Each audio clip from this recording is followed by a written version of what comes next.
training the mind and the heart of meditation. For countless kalpas, sentient beings have been wandering in the three realms and can't find the true home. Now let's study how to bring the mind home. The gift of learning to meditate is the greatest gift you can give yourself in this life. Learning to meditate is learning how to purify the mind and tame the negative emotions with concentration, keeping it objective and clear. For it is only through meditation that you can undertake the journey to discover your true nature, and so find the stability and confidence you will need to live and die well.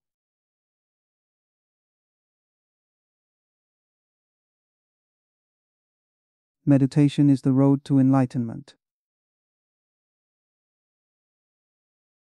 Fortunately, we live in a time when all over the world many people are becoming familiar with meditation. It is being increasingly accepted as a practice that cuts through and soars above cultural and religious barriers. There are many rituals in religions. Now, when we propagate Dharma, we'll remove many religious rituals. We're learning how to put theory into practice, in order to directly experience and realize the truth, rather than wearing monastic robes to show some religious rituals, which is being formalistic. Nowadays, many people have wrong understanding regarding Buddhism. In their opinion, there's a Lord or God in the universe or the world that rules everything.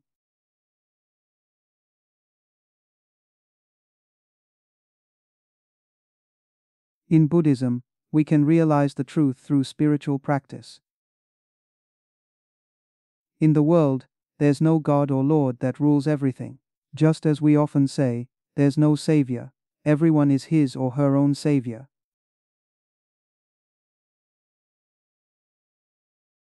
Buddhas, bodhisattvas, and the teachers in other religions are our mentors, through whose teachings each of us can save ourselves.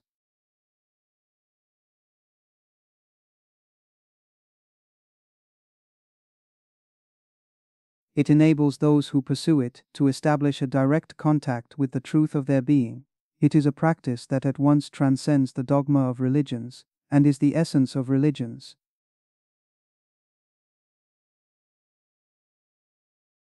As we've been highlighting, when learning Buddhism, we should have a scientific attitude to seek truth and be practical.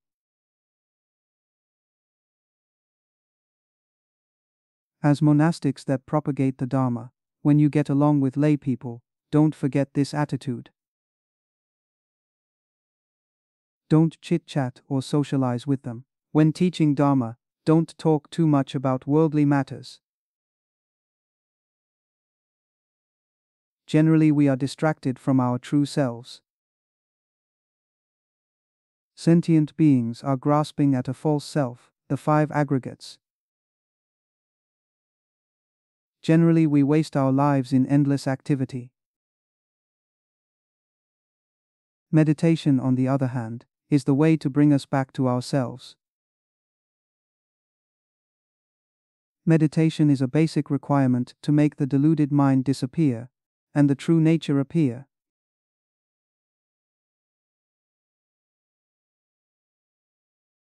In other words, through meditation, one can transcend the habits of mind and directly realize the truth of life. Our lives are lived in intense and anxious struggle, in a swirl of speed and aggression, in competing, grasping, possessing, and achieving, forever burdening ourselves with extraneous activities and preoccupations.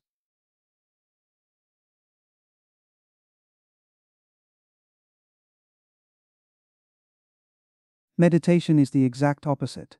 To meditate is to make a complete break with how we normally operate.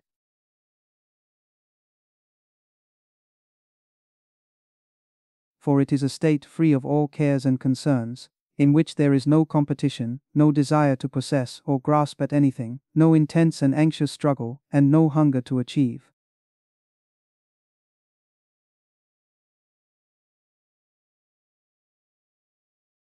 An ambitionless state where there is neither acceptance nor rejection, neither hope nor fear. A state in which we slowly begin to release all those afflictions and attachments, emotions and concepts that have imprisoned us into the space of natural simplicity.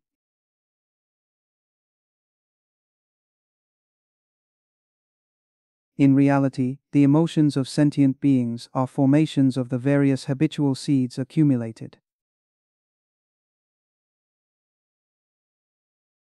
Our emotions are impermanent and devoid of intrinsic nature.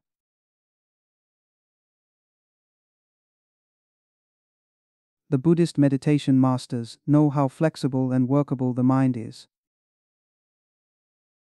If we train it, anything is possible. In fact, we are already perfectly trained by and for samsara, trained to get jealous, trained to grasp, trained to be anxious and sad and desperate and greedy.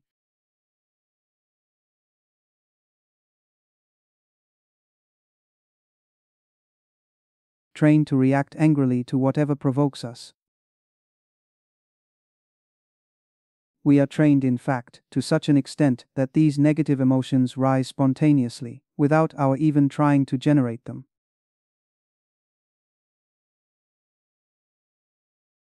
Sentient beings have been trained for such a long time that the delusions and emotions rise spontaneously, without our even trying to generate them.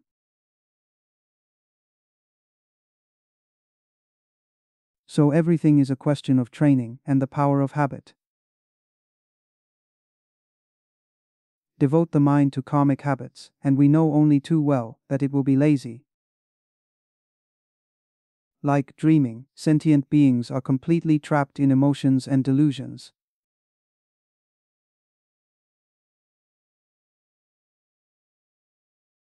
All emotions are actually negative energies.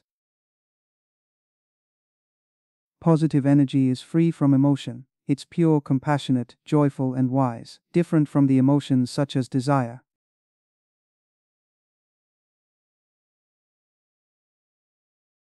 Desire is affliction and emotion. Sentient beings often misunderstand secular love as beautiful, which is actually the beginning of depravity. With desire, one will have hatred and emotion. After being caught up in desire, hatred, and attachment for a long time, the mind will gradually become dumb and ignorant. When you're grasping at something, you're scared of losing it, and you tend to generate other negative emotions such as doubt and jealousy. All the other negative emotions are results of desire. Desire is the root of the three kinds of sufferings: the suffering of suffering, the suffering of change, and all pervasive suffering, which you should have learnt. There are many knots in the mind, all created by itself. However, the mind is unaware and doesn't know how to untie them. Rather, it continues to tie new knots upon existing ones.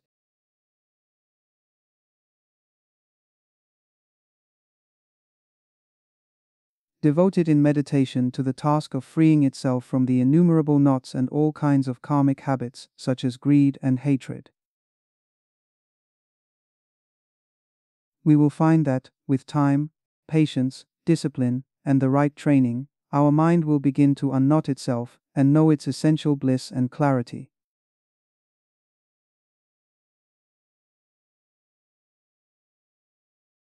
Training the mind does not in any way mean forcibly subjugating the mind. From spiritual teachings, and through personal experience in meditation practice, the awareness sees directly and concretely how the mind functions. Then you can tame the mind and work with it skillfully to gradually eliminate delusion. So it's not subjugating them. After mastering this method, the awareness needs to practice constantly. Only through constant practice can one eventually uproot all the delusions and attachments. This is similar to some worldly things. For example, when we practice Tai Chi, after you've learned a routine, you need to practice it every day. After solo practice, you also need to practice with fellow practitioners. Only in this way can we truly have skills and rich and flexible experience to deal with opponents. Practicing routines can enhance our inner strength, whereas practicing with others can accumulate experience in defeating opponents and mastering the true essence of Tai Chi flexibly.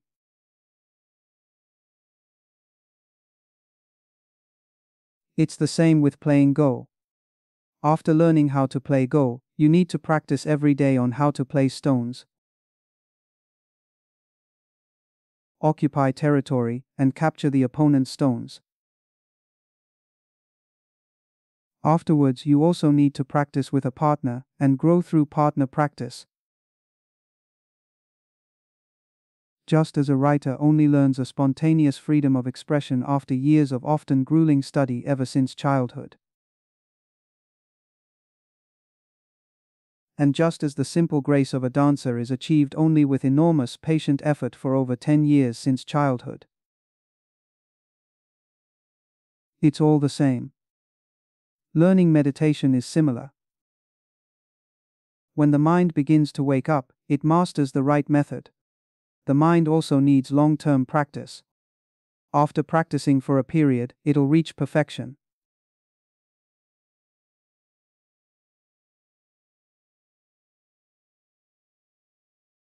Whatever you do, as long as your mind is fully devoted, you'll reach perfection. This is true for both worldly things and meditation. It's so meaningful to do this, more meaningful than anything else. It's the most meaningful thing in life. Through learning meditation and mastering meditation methods, the mind can understand and realize the truth of the universe, become clear and free, with amazing power. This is the most meaningful thing in life. Doing other things is also to train us. Our mind needs enlightenment, after which even doing worldly things becomes meaningful.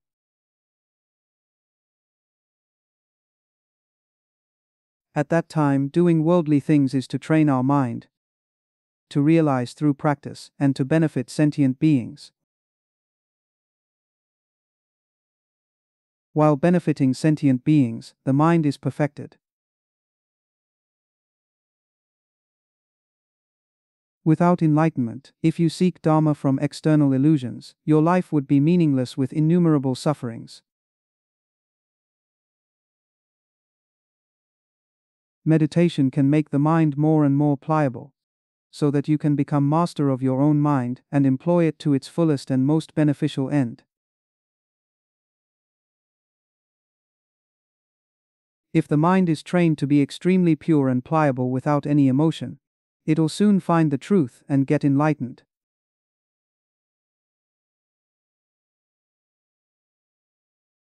The 8th century Buddhist master Shantideva said, "If this elephant of mind is bound on all sides by the cord of mindfulness, all fear disappears and complete happiness comes."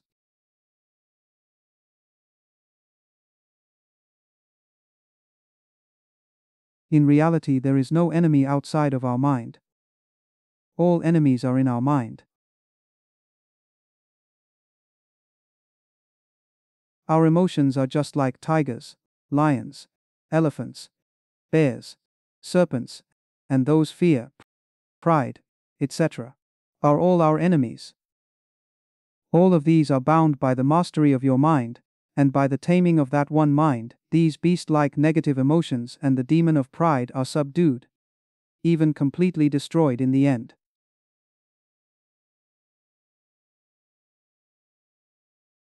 So when you begin to understand where meditation will lead you, you will approach it as the greatest endeavor of your life. One that demands of you the deepest perseverance, enthusiasm, intelligence, and discipline.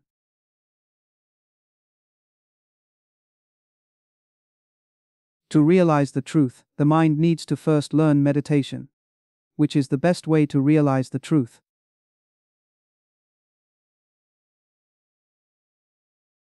When you abide in deep concentration, free from any affliction in the desire realm, and even transcend the form realm and the formless realm, the wisdom of emptiness will appear soon.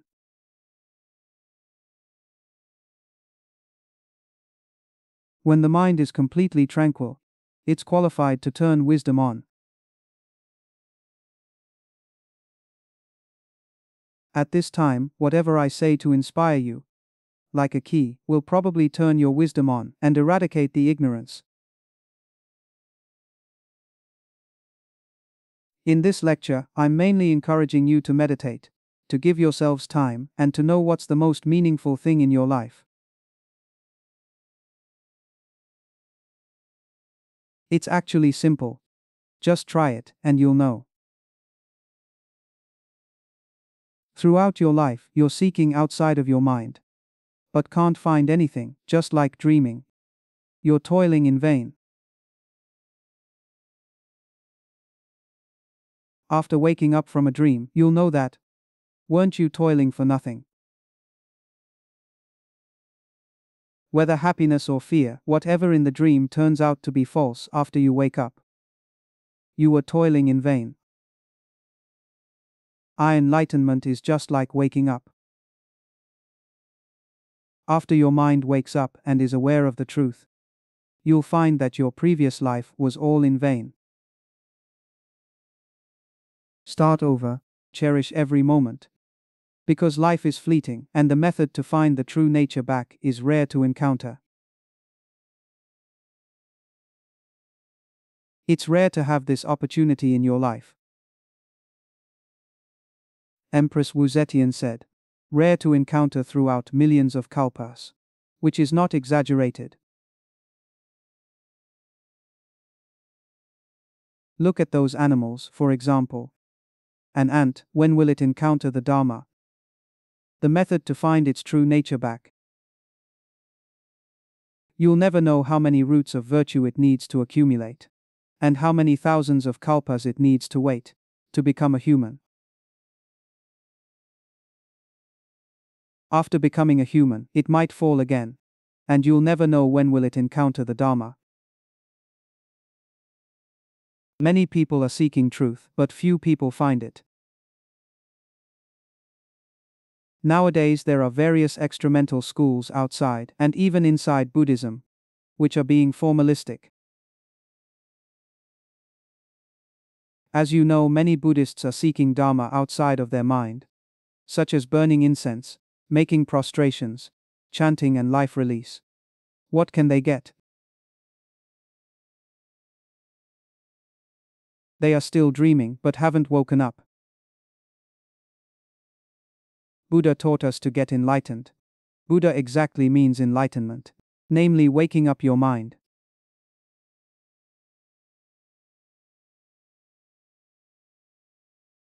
Sing means introspecting, realizing, and waking up. We need to wake up. As we know, we're much more reasonable and wise than those who are dreaming. After meditation and study, when you realize once, you'll find that you were almost like dreaming before. All of a sudden you've made a breakthrough. Just like waking up from a dream. You're glad. I think everyone would be glad to wake up. When your wisdom is turned on, you'll find how ignorant and deluded you used to be, and how meaningful this is. We should learn Dharma in this way. We should establish a brand new concept to learn Dharma, which is pretty important. For those without faith or the beginners, after hearing this, I hope a door is open for you, and you're willing to find your true nature back. Alright, that's all for today.